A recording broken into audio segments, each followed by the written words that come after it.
একটা সরকার দ্বিতীয়বার বা তৃতীয়বার প্রতিষ্ঠিত হওয়ার পর প্রত্যেকবারই তার মন্ত্রিসভার পরিবর্তন ঘটে।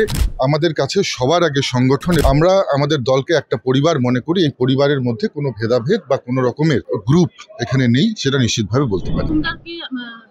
আগে আমরা দেখেছিলাম অর্জুন সিং বলেছিলেন যে সংগঠনে পরিবর্তন দরকার, আজকে সৌমিত্র খান সেই মন্তব্যই করলেন। আপনার কি মতামত? দেখুন, প্রত্যেকটা জিনিসই সময়ের সঙ্গে সঙ্গে পরিবর্তনশীল। যেমন একটা সরকার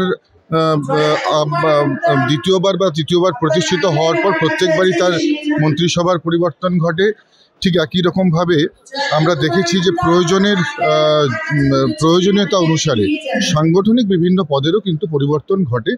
নিশ্চিতভাবে যারা কেন্দ্রীয় নেতৃত্ব আছে তারা এই বিষয়ে ভাবছেন এবং নিশ্চিতভাবে সঠিক সময়ে সঠিক সিদ্ধান্ত কিন্তু কেন্দ্রীয় যারা নেতৃত্ব আছে তারা নেবেন।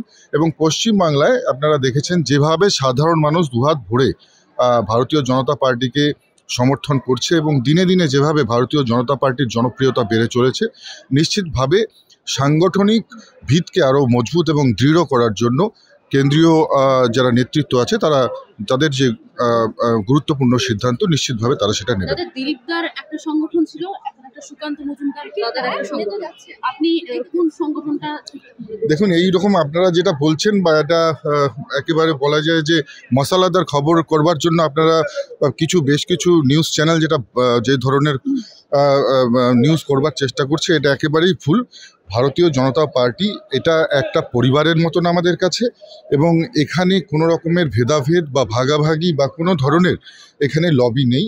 আমাদের কাছে সবার আগে সংগঠন এবং আমাদের দল।